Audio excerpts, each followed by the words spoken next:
Bom, coube a mim falar sobre a tentação. Em primeiro lugar, vamos ler o versículo que ficou para esse semestre. Toda a Escritura é divinamente inspirada para a repreensão, para a correção, para a instrução na justiça, para que o homem de Deus seja apto e plenamente preparado para toda boa obra. Amém. Então, essa parte aqui, vão ser 4 professores que vão falar sobre o olhar de Cristo sobre a palavra de Deus, né? E em 1 Pedro 1:25 fala que a palavra do Senhor, porém, permanece eternamente. Ora, esta é a palavra que vos foi evangelizada. Quando a gente fala em tentação, acho que a primeira coisa que vem à mente é a tentação de Cristo, né, no deserto. Em Mateus 4, a partir do versículo 11, fala: a seguir foi Jesus levado pelo... Desculpa, a partir do primeiro, o verso 1 até o 11. A seguir foi levado pelo Espírito ao deserto, para ser tentado pelo diabo. E depois de jejuar 40 dias e 40 noites, teve fome. Então o tentador, aproximando-se, lhe disse: se és filho de Deus, manda que essas pedras se transformem em pão. Jesus, porém, respondeu: está escrito, não só de pão viverá o homem, mas de toda palavra que procede da boca de Deus. Então o diabo levou a cidade santa, colocou-o sobre o pináculo do templo e lhe disse: se és filho de Deus, atira-te abaixo, porque está escrito, aos seus anjos ordenará ao teu respeito que te guardem, e eles te sustentarão nas suas mãos, para não tropeçares nenhuma pedra. Respondeu-lhe Jesus: também está escrito, não tentarás o Senhor teu Deus. Levou ainda o diabo a um monte muito alto, mostrou-lhe todos os reinos do mundo e a glória deles. E lhe disse: tudo isso te darei se prostrado me adorares. Então Jesus lhe ordenou: retira-te, Satanás, porque está escrito, ao Senhor teu Deus adorarás, e só a eles dará culto. Com isso o diabo deixou, e eis que vieram anjos e o serviram. A gente vê nessa passagem 3 situações, né? E os evangelhos sinóticos, todos eles falam, né, afirmam que a tentação de Jesus se deu imediatamente após o batismo, né? Então esse tempo fala que ele começa falando a seguir. Então ele fala que foi imediatamente a seguir do batismo, ele foi levado para o deserto. O local, né, o deserto da tentação, e o motivo para ser tentado. Então são 3 situações que você veja que a gente também é colocado no nosso dia a dia. Quer dizer, não que isso seja uma máxima, mas por enquanto que nós somos do mundo, a gente tem um tipo de postura. Quando a gente decide aceitar Jesus como único e suficiente Salvador, dar esse passo da fé, as coisas começam a acontecer. E muita gente acha que nós somos tentados porque reconhecemos a Cristo. Quando a gente passa a andar com Cristo, que nós somos tentados. Nós somos tentados em todos os momentos, só que de uma forma diferente. Então ali a gente vê que Jesus, ele sai das águas, né, e é levado pelo Espírito para o deserto da tentação. Meu irmão, não tem nenhum intervalo. Não tem nenhuma situação que coloque um prazo entre a unção do batismo e a provação do deserto. A gente vê que o pai ali falou para ele: eis aqui o meu filho aqui em comprazo. E depois ele passou por aquela voz, diria, cavernosa, né, do tentador. Então é difícil da gente entender que Jesus, né, o Filho de Deus, ele pudesse ser tentado. Só que a gente pode pensar assim, é até mais difícil a gente entender como, porque Jesus era humano naquele momento, né? Como que ele pôde resistir a essa tentação sendo humano? Você resiste às tentações que são colocadas na sua vida?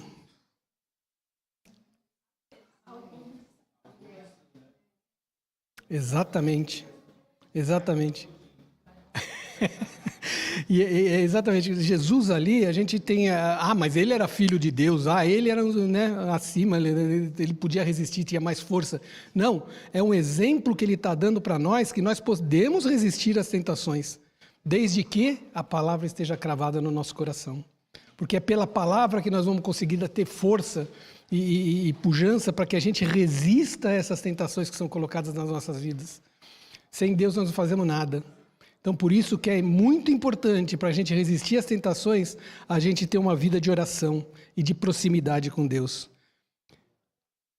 Aqui eu vou ionizar meus slides, acho que fiquei legal, né?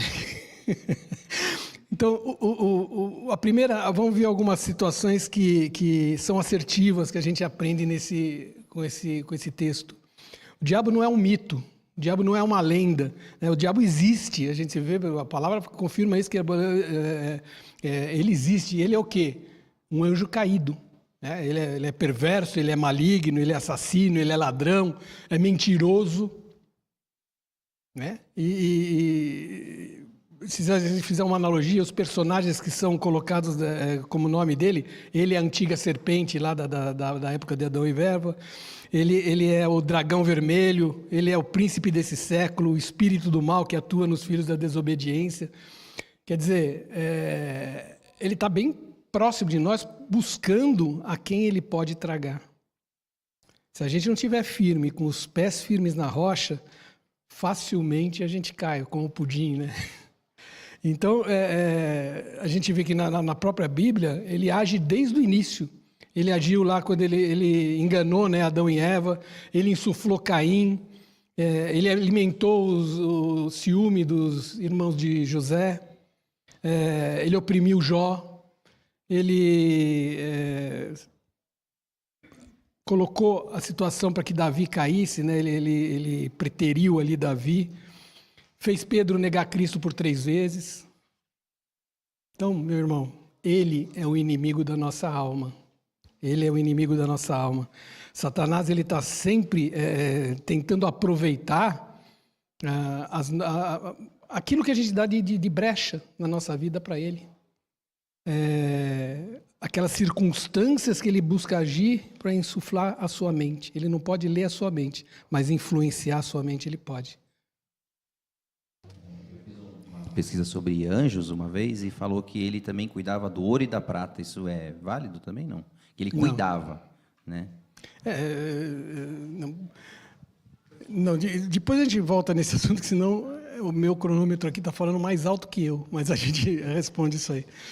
A segunda situação é que a tentação é inevitável. Nós vamos passar por tentação. Não é pecado a gente passar por tentação. Veja que nessa passagem, quem levou Jesus para a tentação foi o Espírito Santo. Então, por que isso? Porque Jesus estava invadindo um território que era de Satanás. Quando você está pregando a palavra, quando você está levando a palavra para o necessitado, quando você está fazendo a obra de Cristo, você está invadindo um território inimigo. Você está tentando saquear o inferno. Então, Deus que autoriza Satanás a fazer qualquer tipo de situação na tua vida, na nossa vida. E ele sempre quer aproveitar essas situações, né?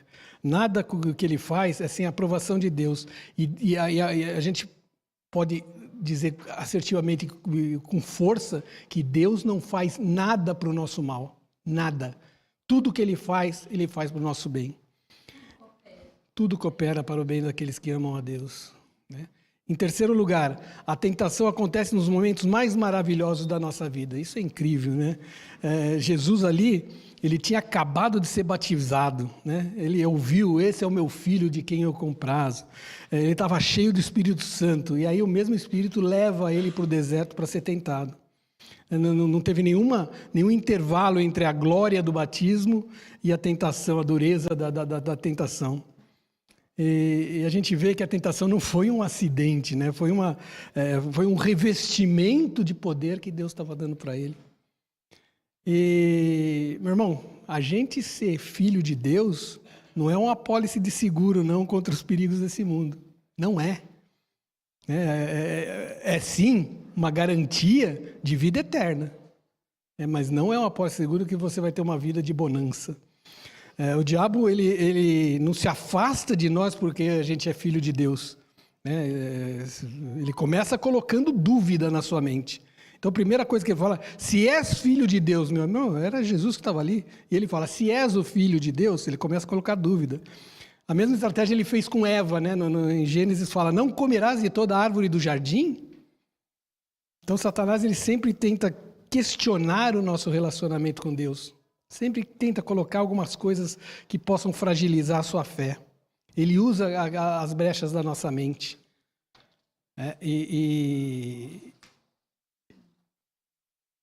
Para a gente finalizar aqui, já são 10 minutos. O mesmo Jesus que venceu Satanás é aquele que nos protege quando nós somos tentados. A gente não precisa temer o diabo, não. Jesus falou que o diabo está embaixo dos nossos pés. O que a gente precisa é sempre buscar refúgio em Deus, refúgio na palavra. Jesus é o verbo que se fez carne. Então, o nosso socorro bem presente nos dias de tribulação, quem é? Jesus Cristo. Em Hebreus 2,18 fala, pois naquilo que ele mesmo sofreu, tendo sido tentado, é poderoso para socorrer os que são tentados. Isso é uma garantia porque nós está dando para nós, né? E quais são as armas que o tentador usa contra a gente? Todo mundo fala, né? Roubar, matar, destruir. Então, isso nos remete lá a Joel. Em Joel 1,4 fala, o que deixou o gafanhoto cortador, comeu o gafanhoto migrador. O que deixou o migrador, comeu o gafanhoto devorador. E o que deixou o devorador, comeu o gafanhoto destruidor. Essa é a ação do diabo na nossa vida. Se a gente der brecha e não matar ele no começo, ele vai passo a passo nos levando para a fé. Para baixo. Combatendo a nossa fé, vilipendiando a nossa fé, até o momento que você chega num nível de apostasia. Aí não tem volta. A gente precisa estar muito firmado para a gente resistir à tentação nos dias maus. E uma coisa que a gente tem que entender é que Jesus, ele ensina a gente a não temer, né? Em 1 Coríntios 10, 13 fala, não vos sobreveio tentação que não fosse humana, mas Deus é fiel e não permitirá que sejais tentados além das vossas forças. Pelo contrário, juntamente com a tentação, vos proverá livramento, de sorte que a possais suportar. Essa é a promessa.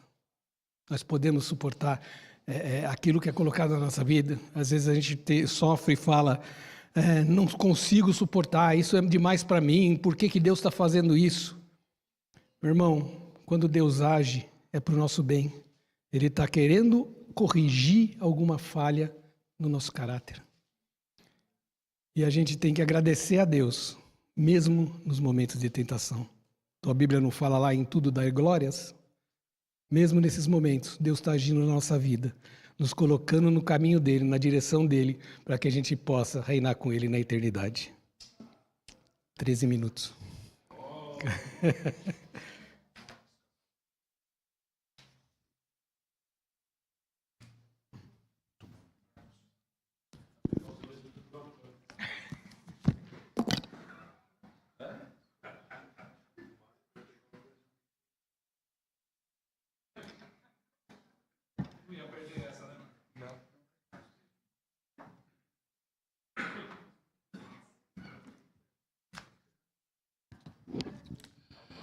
Eu confesso aos irmãos que eu ia fazer uma brincadeira e eu comprei uma ampulheta.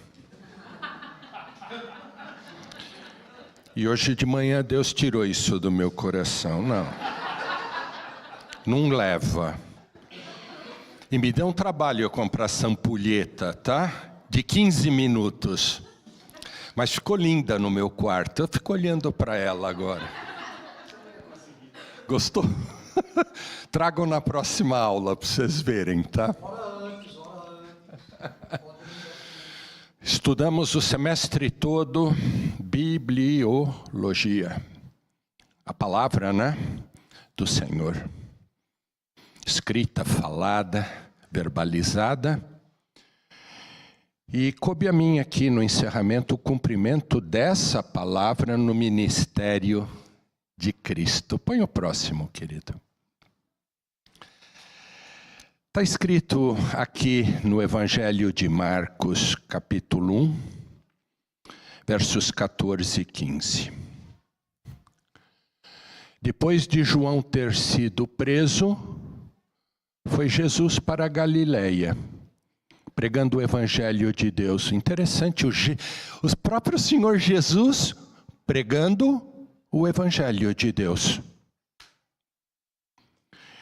Dizendo, o tempo está cumprido e o reino de Deus está próximo.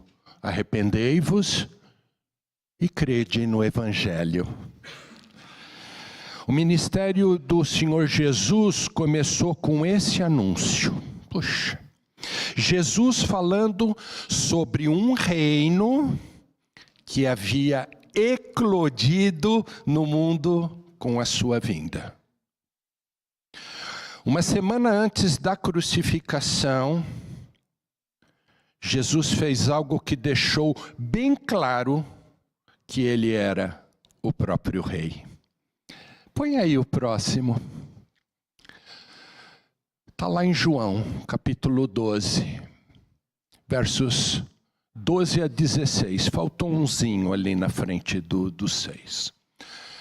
No dia seguinte, a numerosa multidão que viera à festa, tendo ouvido que Jesus estava de caminho para Jerusalém, tomou ramos de palmeiras e saiu ao seu encontro clamando: Hosana, bendito que vem em nome do Senhor, que é rei de Israel. E Jesus, tendo conseguido um jumentinho, montou-o, segundo está escrito: Não temas, filha de Sião, eis que o teu rei aí vem, montado em um filho de jumenta. Os seus discípulos, a princípio, não compreenderam isto. Quando, porém, Jesus foi glorificado, ascendeu aos céus, é o que está escrito ali, então eles se lembraram de que estas coisas estavam escritas a respeito dele e também de que isso lhe fizeram. Está tranquilo aqui. Essa a linha messiânica do tríplice ministério de Cristo, que começou lá atrás, queridos, na antiga aliança. Jesus, na antiga aliança, foi apontado como profeta, sacerdote e rei. Na antiga aliança, nós verificamos que Deus deu ao seu povo, aos israelitas, profetas, sacerdotes e reis, a fim de que as suas leis e também os seus mandamentos pudessem ser rigorosamente cumpridos e observados. E por mais que esses ofícios tivessem um caráter temporário, e que apenas servissem de sombra das coisas futuras, esses ministérios sempre apontaram para Cristo, profeta, sacerdote e rei. Era uma visão futura do Cristo que haveria de vir. E quando nós lemos aqui nossa Bíblia, nós percebemos que esses ofícios se cumprem, todos eles, na pessoa do Senhor Jesus. Por exemplo, o ministério profético de Moisés, como libertador de Israel que ele foi, legislador que foi, e mediador da antiga aliança entre Deus e o povo, lá no Antigo Testamento, era na verdade uma sombra do Senhor Jesus que viria. Era a sombra do Senhor Jesus. Já que essas mesmas características proféticas cumprem-se em Cristo. Observem. Moisés foi levantado para libertar o povo da escravidão do Egito, não foi? Cristo foi levantado para livrar seu povo da escravidão do pecado. Cristo foi levantado para libertar o seu povo da escravidão do pecado. Moisés era o mediador entre Deus e os israelitas na antiga aliança. Jesus foi ungido para fazer a mediação entre Deus e os homens, agora na nova aliança. Como vemos, Moisés serviu de espelho. Moisés foi um espelho. tipo de Cristo, apontando para o ministério profético do Senhor Jesus como sendo aquele o mediador da nova aliança. Quando olhamos para o ministério sacerdotal de Cristo, não o profético, agora o sacerdotal de Cristo, percebemos que esse ofício também se iniciou lá no Antigo Testamento. Põe aí Números 3, próximo. Eu não vou ler, não vai dar tempo. Números 3 revela que Deus instituiu a tribo de Levi para cuidar das coisas santas do tabernáculo. E por mais que esse ministério sacerdotal fosse limitado, ou seja, fosse uma sombra das coisas que viriam lá na frente, nós vamos ver que essas ofertas que eram ministradas pela tribo de Levi no Antigo Testamento, elas eram temporárias, elas não expiavam totalmente os pecados. Nós vamos ver que Cristo se encarna para cumprir esse mesmo propósito redentor. Jesus, na nova aliança, ele é oferecido como oferta pelos pecados da humanidade e pelos nossos pecados. Porém, aqui exercendo um sacerdócio considerado mais que perfeito. Se na antiga aliança as ofertas e os sacrifícios tinham um caráter transitório, porque eram um espelho das coisas futuras, nós temos que em Cristo o sacrifício do Cordeiro de Deus é definitivo. Jesus se entregou voluntariamente. Ele fez isso de uma vez por todas e de uma maneira única, especial e completa, queridos. Ele não foi um simples animalzinho levado para ser imolado. O sacrifício do Senhor Jesus na cruz não necessitou e também não necessita de ser refeito, como era feito na antiga aliança. Toda vez que se pecava, se ia lá e levava um novo animal e um novo sacrifício.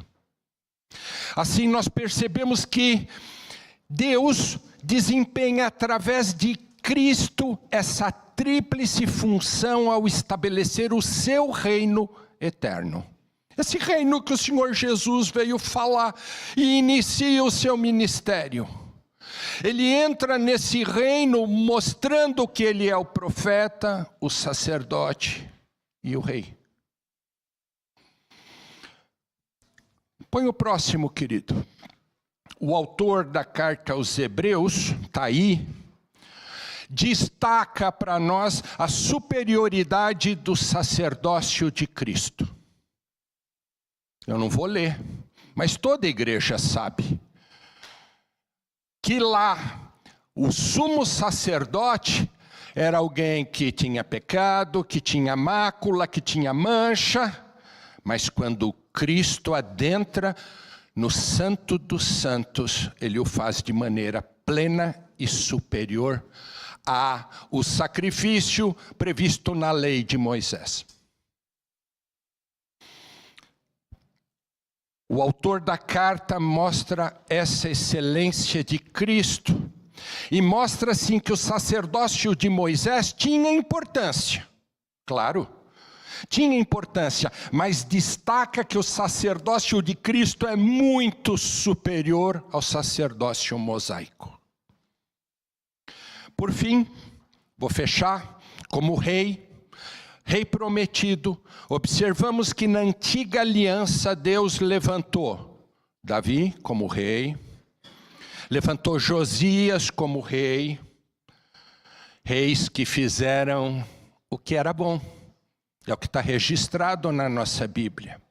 Mas levantou também outros reis, cujos nomes estão registrados, e dizendo que eles não fizeram o que era bom diante do Senhor.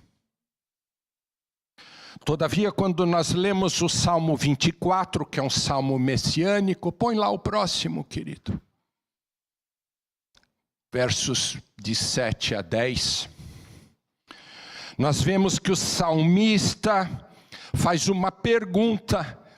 Ele indaga: quem é o nosso rei? Quem é o Rei da Glória? E ele mesmo responde: o Rei da Glória é o Senhor Todo-Poderoso e Forte. Ele é o Senhor, o Rei dos Exércitos, o Senhor dos Exércitos. Esse salmo proclama a posse de Deus sobre a terra que vivemos e questiona para nós mesmos, dizendo: quem poderá governar com mãos limpas nessa terra cheia de corrupção? Só há um que poderá reinar com as suas mãos limpas e subir no monte da graça. É o Senhor dos Exércitos. Na primeira vinda, Cristo não veio desempenhar seu reinado como muitos aguardavam. Ele não veio subjugar o Império Romano. Na segunda vinda, ele veio trazer a cura para o nosso coração. Mas, assim que voltar, segunda vez, ele implantará o seu reino milenar. E será um reino marcado por grande paz, justiça, prosperidade. Esse reino foi amplamente profetizado pelo profeta Isaías. Põe o próximo, querido. Eu não vou ler. Foi grandemente profetizado. Alguém que reinará com justiça e retidão, e alguém que firmará um trono de benignidade, estará sobre o tabernáculo de Davi. Isso ainda não se cumpriu, queridos, mas se cumprirá em breve. Jesus, o Rei dos Reis, Senhor dos Senhores, o Senhor, Rei dos Exércitos. Jesus, nosso grande sumo sacerdote. Jesus, o grande profeta. As profecias vão se cumprir, sim. Coloca o próximo, encerrando. Foi o mesmo texto que você leu, Toninho? Está aí. Pois toda a carne é como a erva, e a sua glória como a flor da erva. Seca a erva, cai a sua flor. Porém, a palavra do Senhor permanece eternamente. Esta é a palavra que nos foi evangelizada. Que Jesus abençoe a vida de todos aqui, em nome de Cristo. Sem ampulheta, hein? Imagina com ampulheta. Obrigado, querido.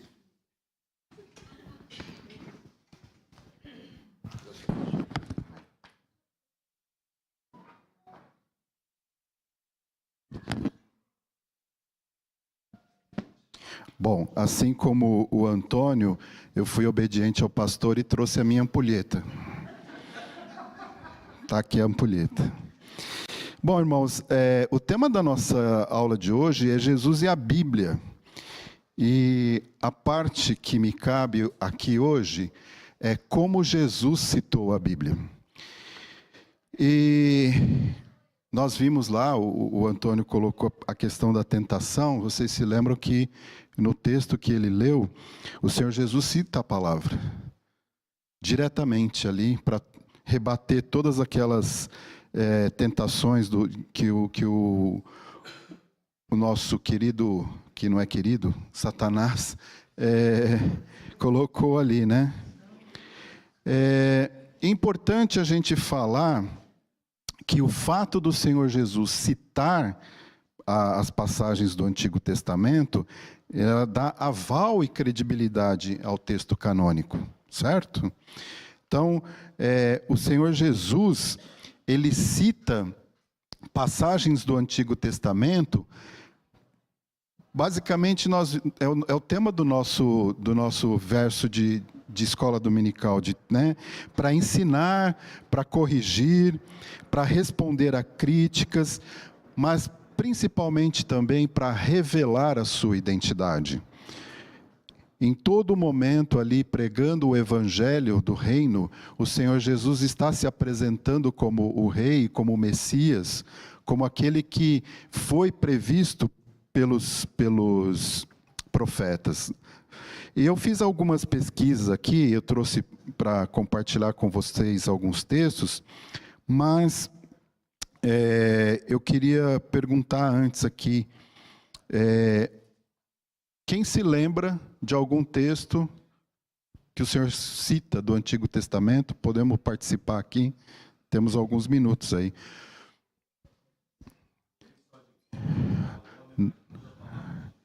Nem só de pão viverá o homem, que mais? Não terás outros deuses. Mais alguém? Esse não é bem um texto, né? Um texto literal, mas é uma citação. Então, vamos lá. Um outro evento, além da tentação, em que o Senhor Jesus cita vários textos do Antigo Testamento, é no chamado Sermão do Monte, né? No Sermão da Montanha. Vocês se lembram que está lá em Mateus capítulo 5, vocês já citaram aí, Jesus, inclusive, ele cita textos dos 10 mandamentos, né? Não matarás, não adulterarás. Ou seja, ele está citando diretamente ali Êxodo capítulo 20 ou Deuteronômio capítulo 5. Lá em Deuteronômio você tem a repetição, né, dos 10 mandamentos. E nesse mesmo sermão, o Senhor Jesus ele fala: ouvistes o que foi dito aos antigos. Lembram disso? E ele cita, por exemplo, olho por olho, dente por dente, certo? Então, aí você vê que o Senhor Jesus está citando literalmente textos do Antigo Testamento. Eu trouxe aqui alguns exemplos para mostrar para vocês citações do Antigo Testamento diretas, assim. Então, por exemplo, essa de Mateus, capítulo 9, 13, 27, onde ele afirma: misericórdia quero e não holocausto, ou não sacrifício, dependendo da versão. Em Marcos 12, 29, ele fala do Shema, né, o Shema Israel. Mateus 22, 37 e 39 também está registrado textos literais que o Senhor Jesus traz sobre amarás o Senhor teu Deus, né, amarás o próximo como a ti mesmo. Então, estou colocando aqui para vocês verem o texto que está registrado no Evangelho e o texto relacionado no Antigo Testamento. E Mateus 23, 39... que está se referindo ao Salmo 118, né?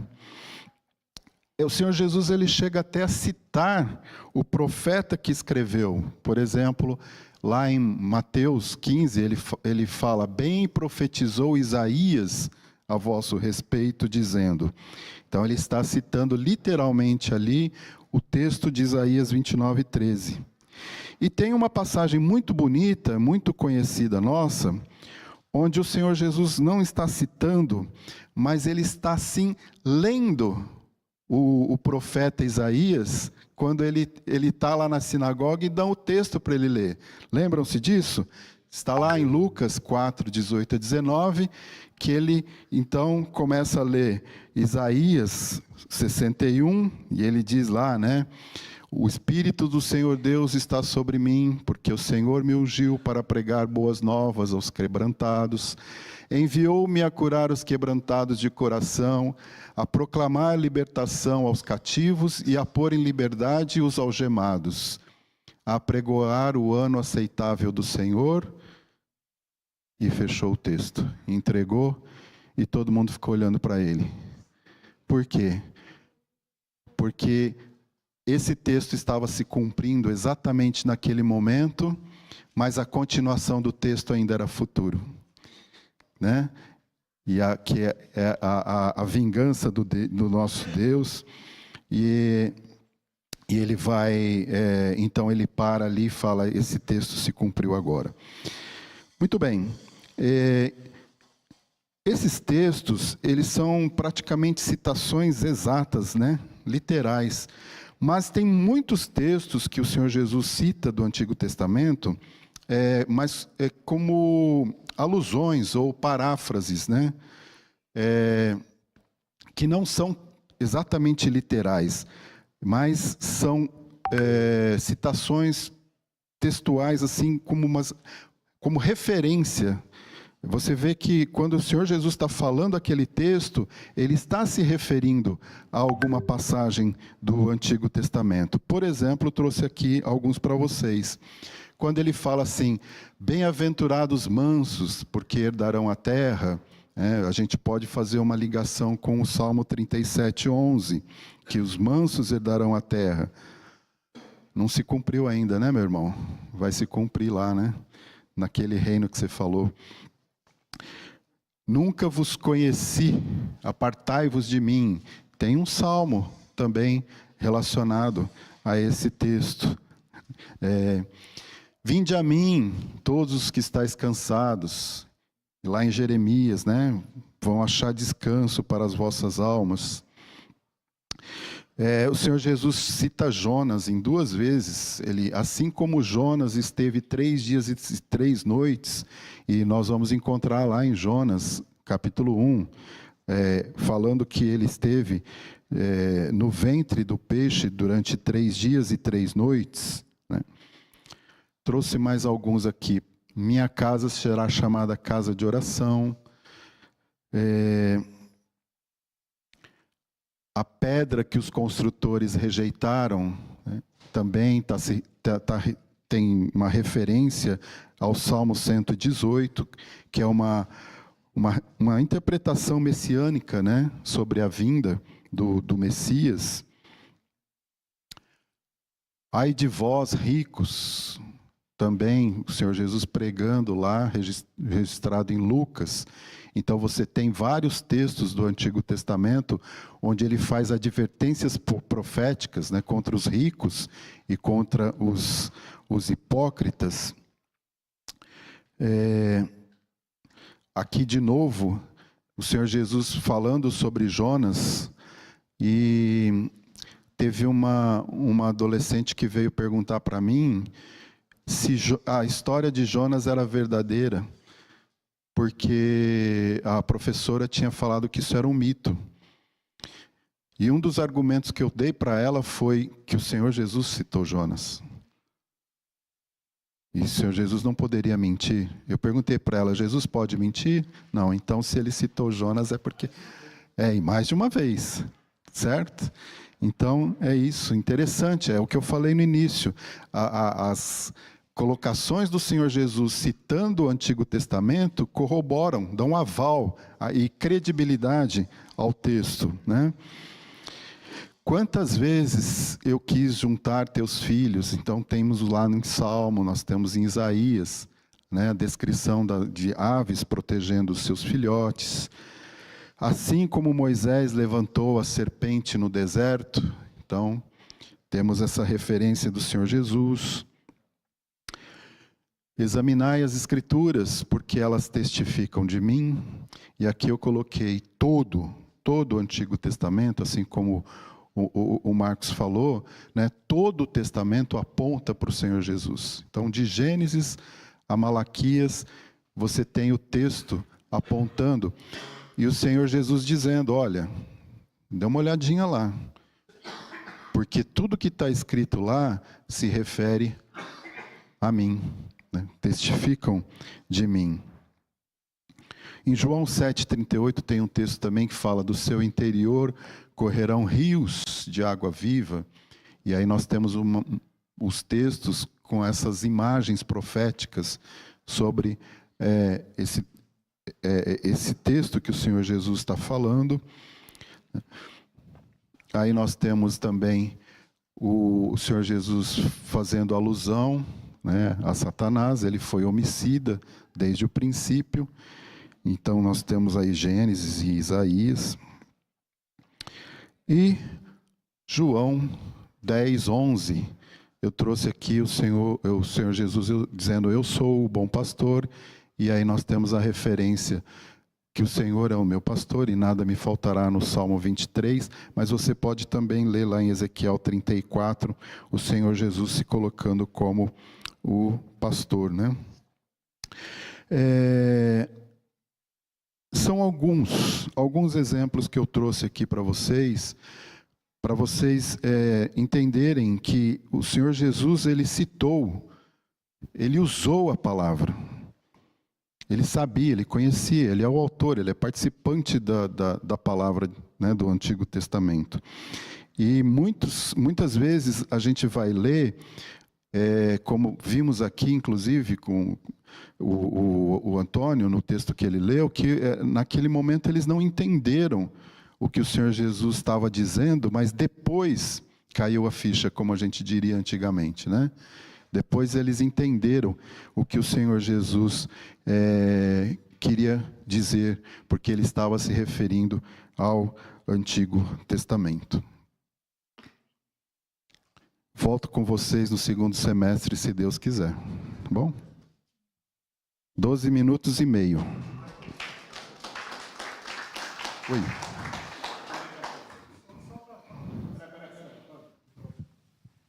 Pergunta? Só para contextualizar esse negócio que você falou de Jonas, existe realmente um texto apócrifo que coloca esse texto como midiático, né? E acho que esses textos que são lidos dessa forma que tiram essa direção. É isso aí. Recentemente houve uma pessoa que foi engolida por um peixe aí, saiu vivo, né? Você vê que é lenda mesmo, né? Vai lá, Silvia, por favor. Não, é só uma... Pode Desculpa. falar. É só uma pergunta a respeito desse texto da tentação de Jesus, quando Jesus cita a Escritura, e eu queria só entender quando ele fala a respeito da primeira coisa que o diabo propõe para ele aí, que se és filho de Deus, manda que estas pedras se tornem em pães. Está desafiando se ele é filho de Deus. E só que a resposta de Jesus aqui é um pouco diferente das outras propostas. Ele diz... nem só de pão viverá o homem, mas de toda a palavra que sai da boca de Deus. Eu queria saber, essa palavra aqui, eu não sei qual é o sentido original, eu não consegui pesquisar isso, se tem a ver com rema ou logos. Logos. Porque assim, o Senhor acabou de falar, o Pai, o Espírito Santo desce sobre ele, a gente vê a Trindade ali, né? E o Deus Pai falou que ele é o Filho amado. Tem alguma relação quando Jesus faz essa afirmação para ele? Porque ele falou da palavra da boca de Deus. Deus disse anteriormente. Eu só não entendi sua pergunta, Silvia. Eu entendi tudo que você falou, mas eu quero saber qual é a pergunta que você... É a ligação. Desculpa, eu não entendi. Deixa eu ver se eu fiz certo. Relação. Jesus... Eu vou tentar mais ou menos explanar, depois você me ajuda. Jesus nunca usou a prerrogativa divina para si. Ele podia transformar pedras em pães, mas aí aconteceria duas coisas. Ele estaria obedecendo à tentação, né? E ao tentador. A segunda, agir como Deus para ele. Ele sempre agiu como Deus para o outro, para o próximo. Tá? A palavra lá, palavra é logos. Palavra de Deus, toda a palavra que está lá, ele cita a lei de Moisés aí, né? Não só de pão verá, mas de toda a palavra, lá é logos, tá? É um sentido amplo, o arsenal da palavra de Deus. Agora, por favor, a pergunta de novo, só para eu entender. Qual é a relação? Porque ele diz toda a palavra que sai da boca de Deus. Certo. Tem relação porque ele foi... batizado anteriormente, 40 dias antes, certo. Quando ele foi levado para jejuou e orou 40 dias. Sim. Aí tem relação com aquela palavra que, quando Deus desce sobre ele com o Espírito Santo como pomba, e fala, este é o meu filho amado em quem comprazo. Bom, se eu entendi, assim, né? A palavra lá que o Senhor usa, sim, é logos, porque ele é detentor de toda a palavra. Ponto. Se ele faz um uso verbal... como foi lá em Gênesis, naquelas 55 vozes de comando, ou se está falando a palavra como um todo, toda essa palavra é dele, pertence a ele. Lá no batismo, né, por João, ali o Pai faz cumprir-se no Filho Isaías 61. O Espírito do Senhor está sobre mim, porque o Senhor me ungiu a pregar boas novas aos quebrantados e enviou-me a curar os quebrantados de coração. Então, lá em Nazaré, o texto que o Marcos citou, Jesus fala, se cumpriu tudo isso aqui. Então, Jesus não agiu em nenhum momento independente do Espírito Santo, mas com o Espírito Santo sobre ele. Então, ali se cumpre essa palavra que procede da boca do Pai, se cumpre na pessoa do Filho. Não sei se é isso que você perguntou, mas se eu entendi, foi... Sim, foi ungido. Tá? É assim, Silvia, é um pouco complexo, né? Pelo que eu entendi da sua pergunta, seria uma análise assim, de cruzar muitos textos. Isaías 61, o texto que o Marcos citou, de Lucas 4, se eu não me engano, lá em Nazaré. Nós estivemos naquele lugar onde dá para ver o abismo ali, onde levaram Jesus. Então, assim... O Pai faz cumprir-se na pessoa do Filho a sua palavra o tempo todo, ao longo de todo o Antigo Testamento e no ministério do Senhor Jesus. Faz cumprir-se nele. E ali, né, quando o Pai fala de Jesus, tu és meu Filho amado em quem tenho prazer, aliás, ele faz isso por 2 vezes, viu, Silvia? Não só aqui, mas na transfiguração também. Ele está endossando que aquele Filho é o que cumpre a palavra dele 100%, sem nada falhar. Então, só Jesus faz isso. Abraão foi chamado de amigo, Davi foi chamado de um homem segundo o coração de Deus, mas só Jesus é o Filho. E nós fomos feitos filhos por conta da obra dele. Então, eu creio que seja isso. Eu não sei se alguém pode me ajudar. Derlene, depois eu tento pegar meus minutinhos. Se ele fala a palavra como Deus, você quer perguntar, como ele disse no batismo? Entendi. Fala, Silvia, se é uma dúvida, é que eu não... É porque às vezes eu não estou conseguindo expressar muito bem. Essa afirmação, quando Jesus fala para o diabo, a palavra que sai da boca de Deus, se ele está citando isso como quando ele foi batizado, foi uma palavra própria da boca de Deus. É tudo. Porque Deus falou naquele momento, a minha dúvida é Gênesis 1, é Gênesis 2, Apocalipse 22, é tudo. Toda palavra que sai da boca de Deus é essa. Tá. Agora, ali, na transfiguração e no batismo, foi o momento em que o Senhor diz assim, eu tenho prazer nele, porque ele faz a minha vontade, e nenhum outro fez. O único ser humano que faz 100% a vontade do Pai é Jesus. Então é isso. Vamos lá. Nós tivemos aí um semestre, eu vou diminuir meu tempo aqui rapidinho, mas sem pressa, tranquilo, dá tempo. Nós tivemos aí 4 professores, né, na nossa EBD, Antônio, Marcos Dumbra e eu, né, alguns convidados que deram aula também, né. Eu fico olhando para os professores, o Antônio é o menino do conteúdo, da emoção, né, e o tema do nosso curso foi ele que escolheu. Afinal, posso crer na Bíblia, né? Foi uma ideia do Tony, tá? Marcos, né? Quantos detalhes, quantas nuances. O Marcos Cassoli é o professor do detalhe, né? Gosta de ir lá, como bom advogado, vai, não deixa passar nada. E nos edificou bastante, nós ouvimos muitas coisas boas. Marcos Dumbra, quantas reflexões, quantos desafios. E eu tenho uma inveja santa dos slides do Marcos, eu sei que os outros 3 também, né? Mas que nos fazem pensar, nos fazem muitas vezes, Marcos, memorizar conceitos e textos bíblicos, pela maneira que você põe o slide aqui, né? E a minha função é sempre trazer para Jesus, eu sempre gosto disso, mas eu fico feliz que nas nossas reuniões, nos nossos encontros, nós apontamos virtudes, apontamos pontos a melhorar, né? Porque nós os temos, todos nós, os 4. Mas isso já se refletiu hoje, eu fiquei feliz. E a gente fica feliz, porque a gente sempre quer melhorar como professor, e quando o professor prepara uma aula, ele é o que mais aprende, pode ter certeza disso, né?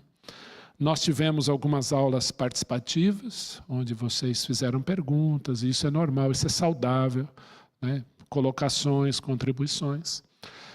Tivemos aqui o professor Leonel mostrando Bíblia como literatura, foi muito bom, mostrando a estética da palavra, um Deus que é zeloso, inclusive, trazendo figuras, né? E gêneros literários, inclusive a figura do narrador, foi muito interessante isso. Falamos de arqueologia, falamos de história, de traduções, né? Marcão deu uma aula sobre exegese, que é o estudo da palavra. Marcos Dumbra deu uma aula sobre hermenêutica, né? E centralidade, falamos de coesão, falamos de coerência bíblica, de Israel, da igreja. A Bíblia citada por Jesus, e hoje estamos retomando isso, né? Também na tentação, Jesus usa a palavra e suas promessas, né? Tantos temas nós falamos aqui. Eu queria que você abrisse comigo o Evangelho de João, no capítulo 14.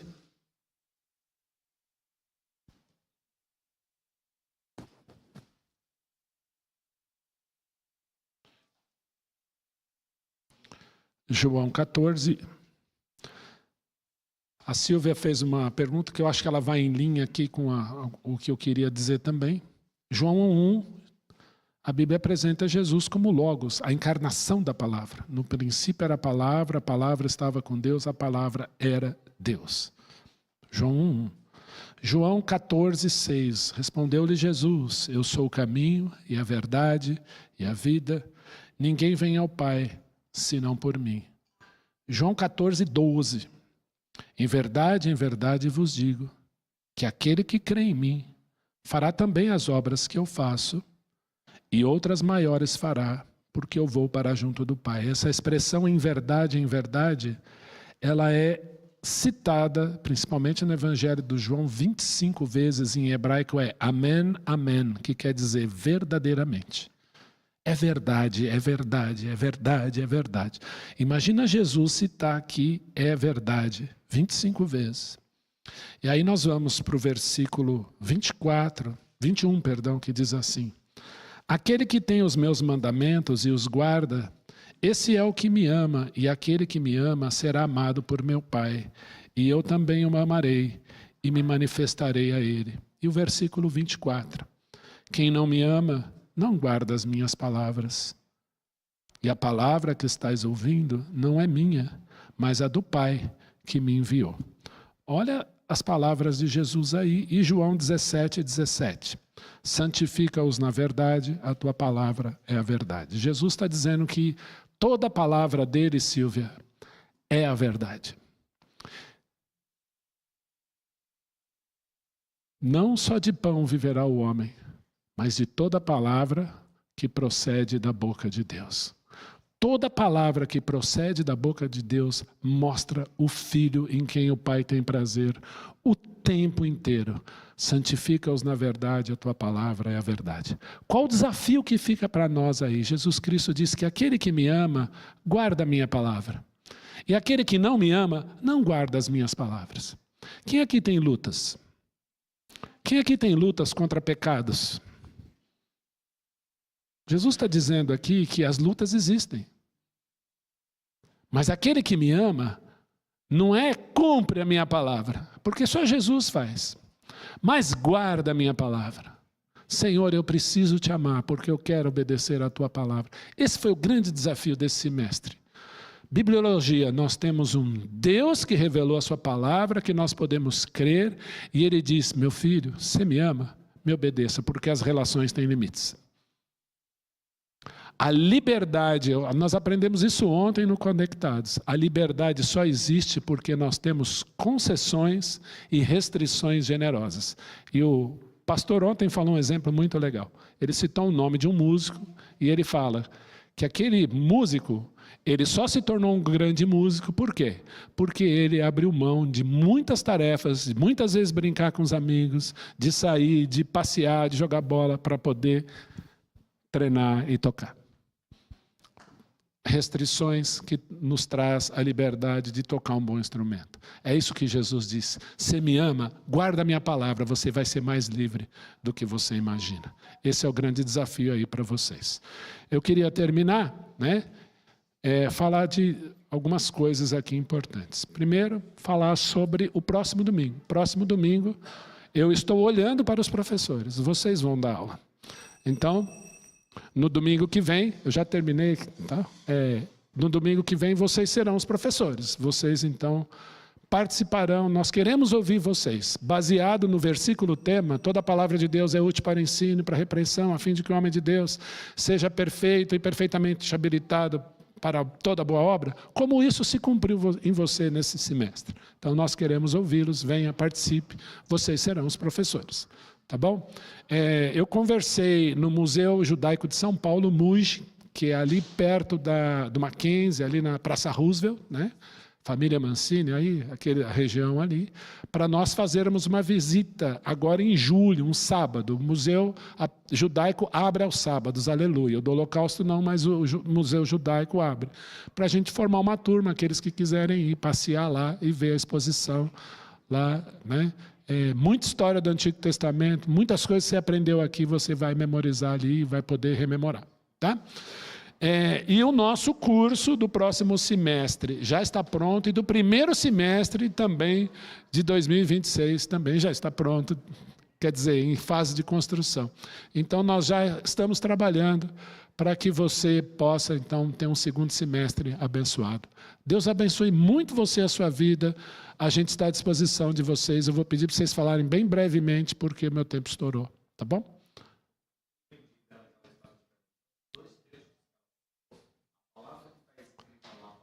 Logos.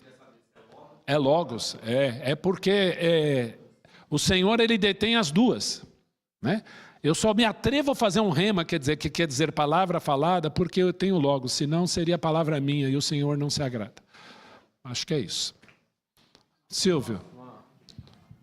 Só numa fala ali do Antônio, que ele falou no começo ali, em parte eu entendi o que ele falou, mas, por outro lado, eu tenho um entendimento um pouco diferente, quando ele falou que cuidado para nós invadirmos o território de Satanás.